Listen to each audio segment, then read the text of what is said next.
Magandang araw sa inyong lahat, mga kapatid kay Kristo. Alam niyo ho ba kung ano ang nagiging hadlang upang makapaghari, makapanahan, makapag-guide, magkaroon ng kapayapaan ng isang tao sa kanyang buhay na maramdamang ang Diyos ay kasakasama niya tuwina, every seconds, every minute, every hour of the day. Meron ho kasing ang mundo ho kasi natin ay napuno ng mga ritual. Okay? Anong ibig sabihin ng ritual? Maraming mga tao kasi sa mundo talagang naghahanap sila ng bagay na saan sila tutungo pag namatay, totoo bang may kabilang buhay, may Diyos nga ba na nagmamahal, may Diyos nga ba na talagang pwedeng makausap, may Diyos ba talagang yung talagang sumasama sa bawat tao. Yes, totoo, meron 100%. Pero maraming mga tao sa kabila ng kanilang pagkakaroon ng maraming kapamaraanan, o sabi nga, religion is man's way of communicating with God. Tanda ko pa nung ako nag-aaral sa subject na religion, nung high school kami. So ito'y kapamaraanan ng tao, ang relihiyon, upang makaugnayan kung para sa Diyos nila. Kaya maraming iba't ibang relihiyon, iba't ibang Diyos. So ang tao ay parang nagkukulang. Hindi, maraming iba naman ateista, hindi na naniniwala sa Diyos o sa super being na siyang lumikha ng mundo, siyang lumikha daw ng tao. Yung ibang tao din na naniniwala. Tayo ay naging ganyan din noon sa kawalan ng mga proof.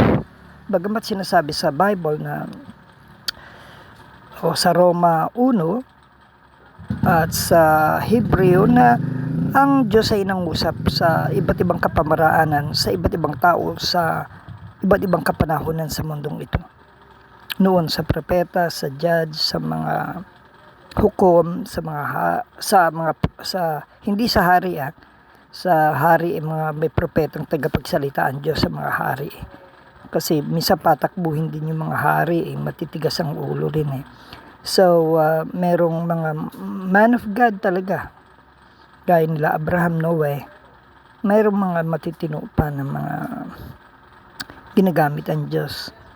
May mga mandirigma, Gideon, maraming mga tao na ginamit ang Diyos din upang ilapit ang kanyang sarili sa taong nawawala at ginunaw nga ng Diyos sa mundo sa kasamaan ng tao. Ang tigas talaga ng ulo.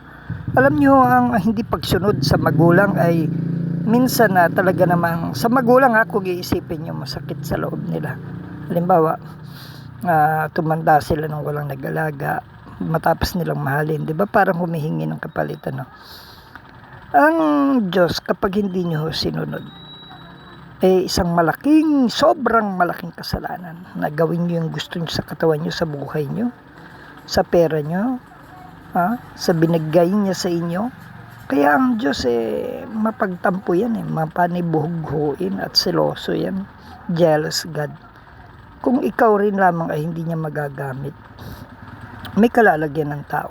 Masakit man hindi ito pinangangaral kasi ng mga taong parang prosperity, yung bang kaligayahan lang ang gusto ng Diyos, kaya maski magpakasama ka tanggap ka lang ng Diyos. Walang ganun. Walang aral ang Diyos na ganun, pero pinalaganap ng dyablo sa mundo yung ganyang katuruan. Kaya ang tao, pag nagising siya, wala naman siyang maramdaman. Kasi sa totoo, hindi naman sa lahat ng tao ay nakikipagrelasyon ng Diyos. Kahit nga kanyang bayang hinirang na Israel, tinalikuran niya. Kung talagang ito ay matitigas ang ulo, pinaparusahan niya rin ito, dinidisiplina. Patuloy na inaabot, pero pinaparusahan niya. Ganon din yung mga taong hanggang ngayon na hindi nagpapasakop sa Diyos. Meron po talagang Diyos na gustong karelasyonin ng tao, hindi yung sa ritual-ritual. Ngayon, nung pumunta ang Panginoong Jesucristo sa mundo para ganapin ang kaligtasan ng tao sa pagkamatay sa krus, inaalok niya ng kaligtasan ng tao. Pero hindi lahat ay tumutugon ng ayon sa nais niya. Ang mga tao ay tumutugon sa gusto lang nilang paraan. Gusto lang nilang pamumuhay. Malinaw ang aral ni Kristo. If anyone wants to come to me, he must deny himself, take up his cross daily, and follow me. Kaya mahalaga yung pagtalikod sa sarili. Kapag ikaw ay napapasakop sa isang organisasyon na samahan, may responsibility at kailangan mong gawin yung responsibility. Kay Kristo meron ho. Naalala ko nung ako'y nasa school, ako'y member ng isang youth group or student campus ministry po doon sa Adamson University. Tinuturo namin na mahal ka ng Diyos, may magandang plano siya sa iyo, John 3:16, John 10:10. Alam mo ba kung bakit ang daan, kung bakit hindi maramdaman ng tao yung pagmamahal, pag-ibig, plano ng Diyos? Because of the sin. Totoo yun, kasalanan. Nahiwalay ang tao sa Diyos. John 3:10, John 3:23. Yes, totoo yun.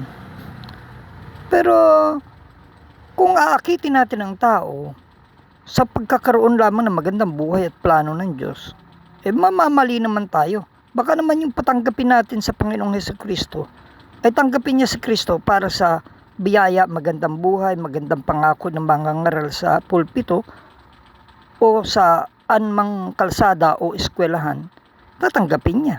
Yan may problema siya. Totoo nga rin naman, gustong ayusin ni Kristo ang buhay ng tao. Gusto niyang maging maayos. Gusto niyang, kumbaga, wag naman yung prosperity teaching, maling-mali na rin. Pero, ang Diyos talaga nagpapala siya sa mga taong tapat at matuwid. Bakit nga bang hindi?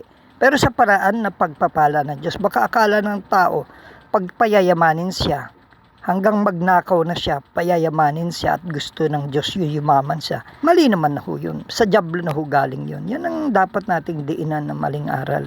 So, maraming iba nagnanakaw na para umunlad lang. Ginagamit na ang Biblia, ang salita ng Diyos, ang pangangaral, ang pangalan ni Kristo, pati ang titulo ng mga manggagawa ni Kristo na nasa Biblia, ginagamit para magigawing hanap buhay. Alam nyo, kasumpa-sumpa yung ganyan. At hindi sila kinikilala ho ng Diyos. Ang tawag sa kanila huwad na mga ngaral, huwad na taga-akay. Malinaw ho yan sa aral ni Kristo at ng kanyang alagad. Kinakalakal ang salita ng Diyos, mga mahahalay. Alam niyo, pag ikaw ay nakikristo na, tutuwirin niya ang landas mo, tutuwirin niya buhay mo. Ipatutuwid niya, yun dapat mong tuwirin. Hindi yung pabulok ka ng pabulok. Pasama ka ng pasama ng patutuo. Okay? Huwad ka na.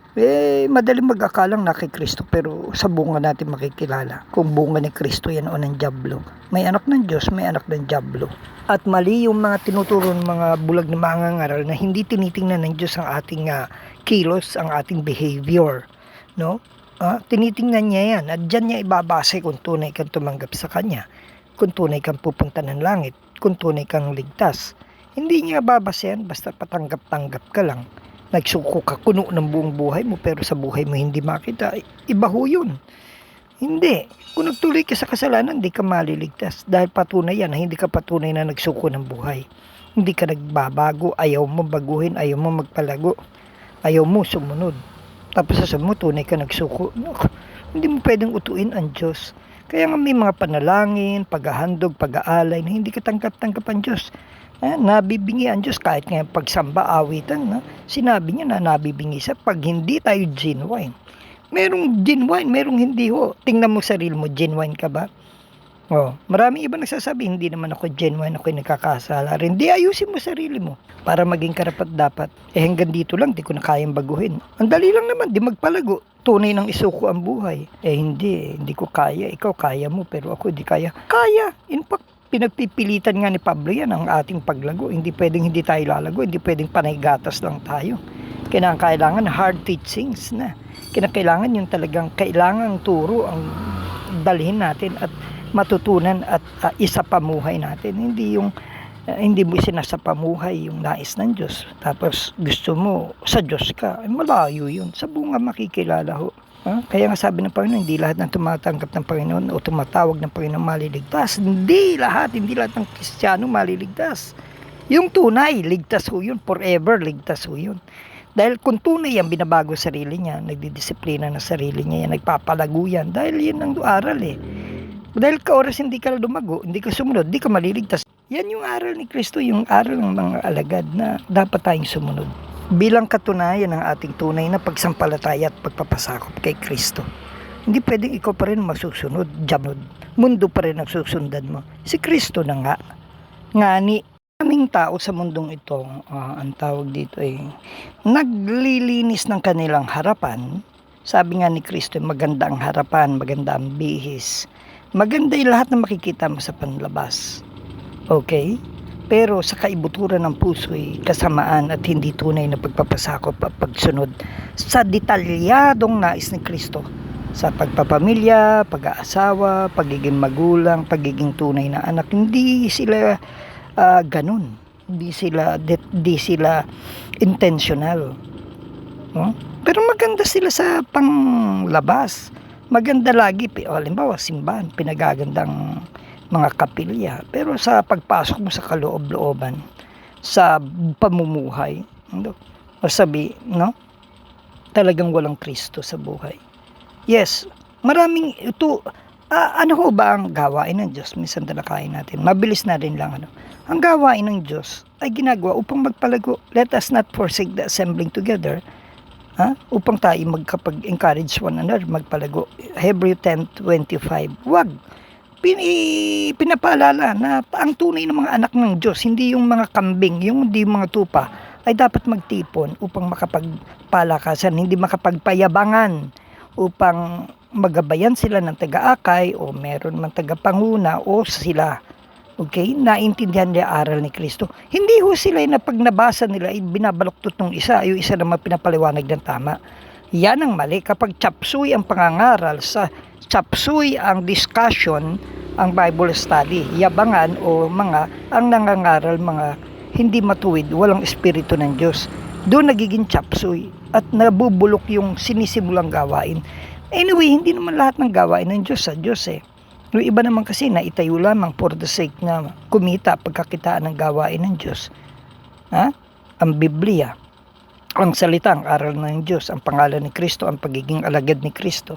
Maraming ganyan. Binababalaan tayo ng Diyos tungkol dyan. Kaya hanapin nyo. Alam nyo, alam naman ng unbeliever yan. Alam din ng mga ibang mananampalatayang totoo. Alam naman ng may espiritu ng Diyos kung ang isang gawain ay hindi sa Diyos. Kung may espiritu ng Diyos yan o wala. Kaya maski sinong invite mong speaker dyan, walang mangyayari kasi walang mga espiritu ng Diyos yung mga nandyan. Hindi patunay na nagsuko ng buhay. Hindi nila alam kung paano ang tama. Mga bulag pa rin na mga papuntang impyerno. Kaya nga, malalaman mo kapag nasa tama sila, kapag mayroong espiritu ng Diyos na hindi nila sinisipayo ang espiritu ng Diyos at alam nila ang pagsunod sa aral ng espiritu ng Diyos, sa aral ni Kristo ng Diyos. Kung walang espiritu ng Diyos na magre-remind, wala naman na si Kristo, o paano sila magre-remind? Nandyan nga yung Bible, hindi naman sinusunod. Nandyan yung aral, hindi naman sinusunod. So, how can we tell na sila ay sa Diyos? Doon mo may babase ang buhay ng isang tao na sumusunod sa Diyos o hindi. Sa Biblia, yan ang basihan. Pag saliwa ho sila dyan sa aral, sabi ni Kristo, hindi ko yan ng mga alagad. Hindi. Aral ni Kristo yan. At kung pinakikinggan lang, sabi rin ni Kristo, hindi niya yan tinuturing na kapamilya kung nakikinig at hindi niya ginaganap. Hindi niya sinasagawa. O doon pa lang malalaman nyo kasi ang basihan, ang pagkukumparahan natin yung aral ni Kristo. Maraming ibang tao, hindi, ang simbahan daw parang ospital. Ospital, ang tagal na hindi gumagaling. Anong klaseng ospital yan? Bulok na ospital. Doktor, yung mga doktor dyan, yung mga ngaral, na dapat magturo ng pagtuwid ng buhay ng taong nasa kasalanan, ay hindi nababago. Ay baka naman hindi doktor yan, fake yan. Baka naman yan hindi tunay na mga ngaral ni Kristo o taga-akay, fake yan. Diba? Baka inagaw lang yung simbahan o baka iyan ay itinayo lang niya para pagkakitaan. Baka nakijoin lang siya para income. Maraming tao nagyayabang na gusto nila mangaral, gusto nila maputi ang damit nila, Gusto nila, ang galing nila mangaral sa katuwiran, tapos nang gagalaw ng kabataan. Nagnanakaw ng lupa. Pinapakita sa mundo ang kanilang pagmamahal sa mga kayamanan ng mundo. Kaya hindi magiging patotoo. Tao na nagsasabi, let your light shine before men that they may see your good deeds, not your bad deeds. Masama ba maghanap ng ginto? Mayroong kaibigan akong pastor na sabi niya, dating po, sabi niya sa akin, ako nga po ay naghahanap ng mga ginto, ako ay makamundo, saan sa ako napunta, naubos lahat doon. Namamali talaga siya ng landas noon. Akala niya kasi sa pagpapayaman, doon ang kapayapaan. Hindi. Na kay Kristo, yung magkaroon ka ng totoong relasyon sa Diyos na alam mong binubuliglig kaya, alam mong niyayakap ka ng Espiritu ng Diyos, alam mong karelasyon mo ng Diyos, hindi ba mapapayapa ka? Hindi ba mangingiti ka? Hindi ka man maperang katulad ng iba. Hindi ka man may sasakyan katulad ng iba, pero dama mo ang kapangyarihan ng Diyos. Nasusurprise ka. At lagi kang sorpresado na ano na naman ang gagawin ng Diyos sa pagsalubong sa pangangailangan mo habang naghahanap buhay ka ng matuwid. Na hindi mo kailangan magnakaw, hindi mo kailangan manloko ng kapwa. Because you have a God, a true God na who supplies your need, who provides for your needs, for your family. Na hindi ka dapat maging makamundo. Maka-Diyos ka eh. May Diyos ka. Sabi nga ng panalangin na yung kanta na, what a privilege to carry everything to God in prayer. Yung what a friend we have in Jesus. Hindi alam ng tao yan eh. Kantahin nyo minsan yan. What a friend we have in Jesus. Hindi nila alam kung paano kaibiganin ng Diyos. Ang kaibigan nila, diablo, mundo, pera, yaman. Pag meron na sila niya yan, masaya na sila. Hindi yung God yun. Pag kaibigan mo ang Diyos, payapa ka kasi pero kung hindi mo kilala ang Diyos, magnanakaw ka, manloloko ka, masama kang patuto sa opisina, sa eskwelahan, masama kang patuto. Kasi nga, wala namang Kristong nakikita para makita ang kabutihan ni Kristo sa buhay mo. Pero kung may Kristo ka, may Diyos ka, makikita yan. May kapayapaan ka kahit wala ka yung mga makamundong bagay. May Diyos ka eh. Nakikita nila yung kapayapaan, yung kapangyarihan, yung mahirap po kasing magyabang eh. Dati na ho ako kasing ginagamit ng Diyos. Pero kahit hindi pa ako tunay na sumusunod sa Kanya. And may ibang mga tao nagsasabi, nakikita nila. Ang heart ko naman talaga surrender to God. Kaya nga lang hindi talagang surrender. Pero even though ganun, ginagamit pa rin pala ako ng Diyos. At maraming nagkaroon ng blessing. Pero sabi ko nga, dahil hindi ako tunay na sumusunod, hindi ko ganap na makita yung kapangyarihan niya, although ginagamit niya ako. Nang hindi ko nalalaman. Because genuine ang heart. Pero ang kailangan ng Diyos ay genuine na pagsuko ng buhay, genuine na pagsunod. Much better. You have to show to the world na hindi mo love ang world, hindi mo love ang kamunduhan, hindi mo love ang gawa ni Satanas, ang aral ni Satanas, ang kasalanan, hindi mo love. Yan ang main responsibility ng tunay na nagsuko kay Kristo, to show to the world na yung mga Diyos ang iyan, laban sa Diyos mong totoo, hindi pa rin pwedeng tumapat. If you have a true God, you have the calmness, you have the presence, you have the presence of God, you have the peace of God. Kaya sabi ng kanta, my peace I give unto you. It's a peace that the world cannot give. It's a peace that the world cannot understand. Peace to know, peace to give. My peace I give unto you. May kapayapaan ng Diyos, may kapangyarihan ng Diyos na gusto niya iparanas sa bawat tao. Si Lazaro, kahit napakahirap na si Lazaro, payapa siya sa mundo. Naghihirap siya na kinakapos siya ng pagkain. Minsan nanlilimos, pero matuwid siya sa Diyos. Hindi pansamantala lang buhay sa mundo. Nung siya namatay, pinarada ng Diyos, dinala ng anghel sa langit. Sa doon muna, temporary sa Abraham bosom, sa paraiso. Ngayong mayaman, yumaman nga. Nasa kanya na lahat ng bagay. Hindi nga niya sabing ninakaw yun. Kwento ni Kristo, hindi nga niya ninakaw yung kayamanan niya. Sabihin na lang natin pero hindi niya alam gamitin para sa kaluwalhatian ng Diyos. Wala siyang tunay na relasyon sa Diyos o pagpapagamit ng lahat ng buhay niya sa Diyos o pagsunod sa bibig niya, sa buhay niya, sa lahat ng anumang meron siya para sa Diyos. Yun ang tunay na surrendered life. Complete denial ng sarili. No longer I who live but Christ lives in me. Ganun ka ba nang nagsuko ka ng buhay? O para pagkapirahan ng gawain ng Diyos? Para mag-alabida-bidang mga aral? Mag-alabida-bidang sikat sa mundo? Hindi. Hindi ganun. Hindi ka dapat magisikat. Dapat ka matalikod at mabaon at talagang si Kristo ang matanyag sa buhay mo. Ay, yung iba ang tinatanyag yung sarili nila, sariling simbahan, sariling galing. Hindi si Kristo natatanyag. Samahan pa ng kabulukan, di lalong nawasak yung sing pangalan ng Kristo. Nawasak ang gawain ni Kristo. O baka naman yung gawain na hindi talaga kay Kristo, kundi gawain ng dyablo.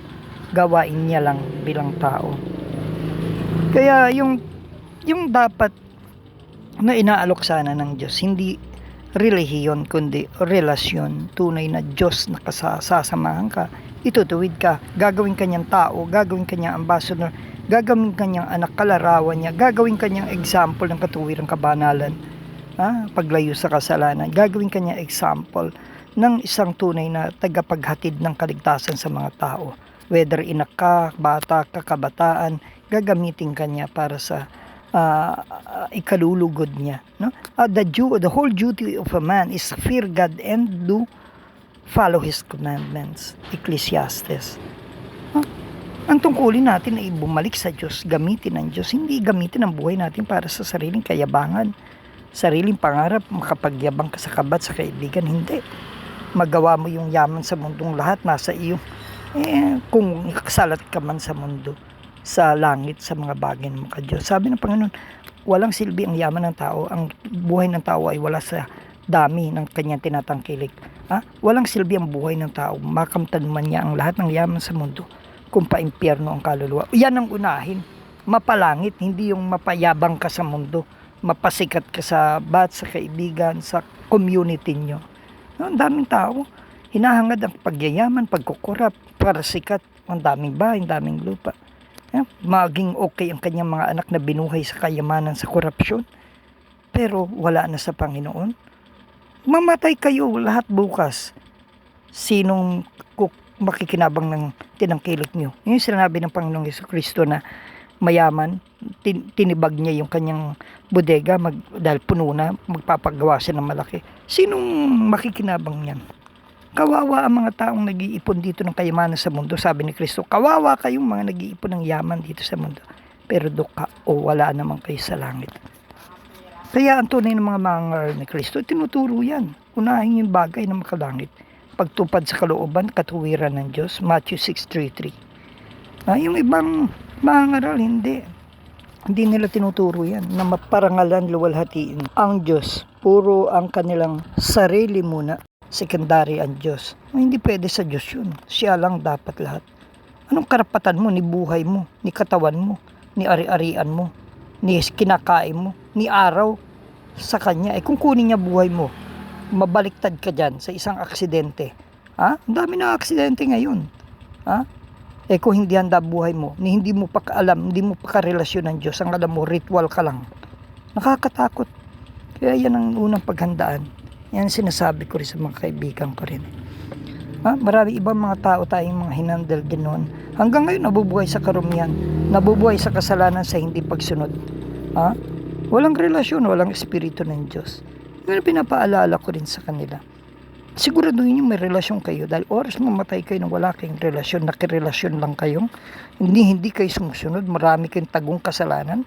Kahit pa sabihin natin nagpayabang kayo sa Diyos, nagpasikat kayo sa Diyos, subalit nagpatuloy kayo sa kasalanang dapat ituwid nyo, kasalanang ginawa ninyo na hindi nyo itinama, hindi nyo pinagsisihan at hindi nyo tinalikuran. Sabi ni Kristo, impyerno. Yes, malinaw hindi mababali yan. Kaya mayroong mga tunay na nangangaral ng tamang aral ni Kristo at babala ni Kristo. Yung iba hindi nila ikinikwento yan kung anong babala ni Kristo. Sa huling araw, Revelation 21 and 22, sinabi ni Kristo, sa huling araw, masama magpapakasama, ang madumi magpapakadumi, ang banal magpapakabanal, ang masama magpapakasama. hindi maliligtas ang nagpapatuloy sa kasalanan. Yes, hindi makakapasok, inisa-isa niya. Nagnakaw, nagpatay, nakiapid, anambarang, yung mga iba't ibang kasalanan. Ano mang kasalanan, wag niyong gawin, wag niyo nang tikman, wag niyo nang sabihin, hindi, konti lang naman ito, ginagawa naman iba. Hindi. Iba na. Ang Kristo hindi nagkakasala, wag kayong gumawa ng gano'n, ng taliwas sa nais niya. Yung mga alagad niyan totoo, tanong na nagkasala pa, nagbalik kasalanan pa, hindi na. Nagtuwid na. At talaga alam naman nila, tingnan mo naman, kinakausap ng Diyos. Kaya yung mga taong hindi kinakausap ng Diyos, tuloy kasalanan yan. Alangang kinakatakutan. Ala namang karelasyon na Diyos eh. Dahil kung may karelasyon na Diyos yan, takot nang gumawa ng kasalanan yan. Yes, ganun lang kasimple. Kung may presence ng Lord yan, may indwelling Holy Spirit, hindi nagagawa lalo ng kasalanan. Ay yung iba, mangangaral na, wala pang indwelling Holy Spirit, wala pang pagpapatawad, mangangaral na. Sabi ng Panginoon, sabi ni Kristo at ni John the Baptist at ni Pedro, magsisi kayo sa inyong kasalanan kung gusto niyo maligtas. Tumalikod kayo sa inyong kasalanan. Magpabautismo kayo sa tubig. Bilang kapahayagang mamamatay na kayo at kay Kristo na kayo susunod. Pinapublic announcement natin na ikaw, kaya nga sa mga ilog ginagawa eh. Nililibing na yung kamanyakan mo, pagnanasa mo sa kayabangan sa kamundo. Hindi na. Si Kristo na. Si Kristo na. Ang matatanyag, mahahayag sa buhay mo. Tigil mo na bibig mo, si Kristo na ang dapat maghari. Nais niya. Yun ang pakikinggan mong aral ng mga mangangaral o taga-akay. Doon ka na. Doon ka na sa mga katupa, hindi ka kambing. Siguradong talagang susunod ka na. Yung iba buhay na buhay pa rin sa kasalanan. At sabi, diyan kayo mapapatawad sa inyong kasalanan at diyan kayo bababa ng Espiritu Santo. Acts chapter 2 at saka basahin nyo. Tingnan nyo yung sinabi ni John the Baptist. Sa mga unang pangangaral niya na ipinapakilala niya si Kristo. Anong dapat? Magsisi ng kasalanan mga anak kayo ng ulupong? Magsisi muna kayong kasalanan. Tumalikod sa kasalanan, magbago, tanggapin si Kristo. Hindi yung mga mali-maling pinapangaral ng kaagad ng ibang mangangaral. Puro paglilingkod ang itinuturo, hindi nagbabago at hindi talagang diretsyong susunod kay Kristo. Kahit hindi wag magbago, tumuloy sa kasalanan, ligtas. Walang ganong aral si Kristo. Bago kayo tumanggap kay Kristo, magsisi kayong tunay, tumalikod sa kasalanan. Handang magbago, magpalago, magpaakay ng sa matuwid na taga-akay, tunay na nagtuturo ng relasyon na namumuhay na nais sa Diyos. Itinuturo ang pagsunod sa Diyos, ang pakikipagrelasyon ng tama sa Diyos, na hindi guni-guning relasyon sa Diyos. Kung hindi kayo pinasusunod sa Diyos, hindi kayo minamobilize sa relasyon sa Diyos, wala kayong relasyon sa Diyos, tapos ligtas. Yun nga, dahil nga kawalan ng relasyon sa Diyos, walang Espiritu ng Diyos na hindi binabaan ng Holy Spirit.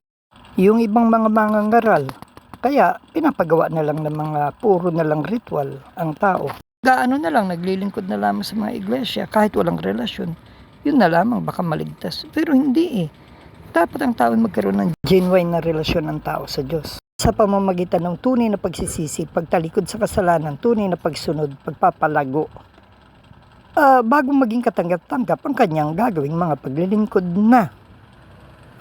Pero kung siya ay hindi pa tunay at gusto niya sabay siyang hindi tunay na susunod sa Diyos at sumusunod sa Diyos at gumagawa rin ng kasalanan at plano pang makibagay sa dyablo o sa mundo, malabong-malabo yan. Hindi bababaan talaga ng Espiritu ng Diyos. Yung ganyang mababaw na pagtanggap, pagsuko ng buhay o pagtalikod sa kasalanan o sa sarili, mahirap. Kaya itong mundo natin na puno ng iba't ibang dinidiyos, sinasamba, nire-relihiyon. Meron nga, yung Biblia nga, meron. Pero hindi nangangahulugan nandyan yung aral ni Kristo sa Biblia. Kung mali ang nangangaral, mali ang nagtuturo, di mamamali ka rin. Bulag na taga-akay, bulag na taga-pangaral. Di impyerno. Di mahuhulog daw kayo sa hukay, sabi ni Kristo. Ang dali lang naman, sundin nyo yung aral. Kapag may hindi kayo maintindihan, maghanap ng matuwid na taga-pangaral. Kung hanap nyo talaga relasyon, hanap nyo talaga ay kapayapaan ng mayroong kayong buhay na wala hanggan at kayo tutungo sa langit. Mahirap yung pinaniniwala lang ng utak yung sarili. Dapat kumbinsido ka because may relasyon ka talaga at ang Diyos na nanahan sa iyo at templo niya yung katawan mo. Yun ho ang tamang pakikipagrelasyon sa Diyos. Hindi guni-guni, hindi ritual. At isang mabisa o tunay na patutuo ng taong nakikristo na hindi na yan nagtutuloy sa kasalanan. Sabi ni Kristo, walang taong nakikristo ang nagpapatuloy pa sa kasalanan. Kaya yung mga nagsasabing kaya sila nagtutuloy dahil nasa katawan sila, ibig sabihin hindi lang napalago yan, hindi naturuan ng tamang aral o nagabayan o naakay. Kaya siya nagtutuloy pa rin sa hindi paglago at paggawa ng kasalanan. Yan ho ang katunayan ng taong nakikristo, hindi na nagpapatuloy sa kasalanan, lumalago. Ginagawa na lahat ng pinagagawa ng Diyos, ang kalooban ng Diyos. At talagang may Diyos kasama. Payapa. May kagalakan na tunay na hindi huwad. May pera man o wala. Mayaman man o hindi, mayroong relasyon sa Diyos at kaya payapa, panatag, may kaligayahang bigay ng Diyos at ang kaligayahan niya ay pagtupad sa nais ng Diyos. Hindi siya makamundo. So, tanong ko, yan ba ang hinahanap mo? O ayaw mo ng ganyan? Weirdo. Ayaw mo ng ganyang relasyon kay Kristo dahil hindi mo magagawa ang kasalanan. Hindi ka nararapat. Ang tanging hinahanap ng Kristong karelasyon, yung tunay na susunod sa Kanya, hindi yung windang-windang na pagsunod, hindi yung dalawang Panginoon. No? So, kaya ang mundong ito talaga maraming maling aral. Maraming maling aral din na Bibliyang dala ng maling mga ngaral o maling turo. Kaya hanapin nyo, nasa iyo yung huwag kang mamatay ng impyerno ang diretso mo. Huwag kang mamatay nang hindi mo nakarelasyon ng Diyos, na hindi mo alam ituro ang tungkol sa Diyos dahil hindi mo nga kilala. Hindi mo alam maranasan magkaroon ng Espiritu ng Diyos dahil hindi mo rin nga ituro. Paano mo ituturo na hindi mo karanasan? Hindi mo masabi sa anak, hindi mo masabi sa mga tao, sa pamilya mo. Dahil wala ka na masasabihin kung meron ka man talagang karelasyon, yan ang pangangalandakan mo, karelasyon mo Diyos. Yan ang ituturo mo, yung matuwid na aral niya at pamumuhay na matuwid sa buhay mo. Yun ang ipakikita mo. Ipaglalaban mo ang Diyos, lalo na sa maling aral o mga huwad. Pero kung tahimik ka lang dahil playing safe ka, baka wala ka pang relasyon talaga sa Diyos. Nakikirelasyon, nag-aakalang ligtas, nag-aakalang napatawad, nag-aakalang maespiritu pero wala. Dahil makikita sa buhay mo ang bunga. Ang Diyos makikita sa buhay mo. Magliliwanag ka sa mabubuting gawa na hindi huwad na paggawa ng mabuti, kundi tunay na si Kristo ay makikita sa buhay mo.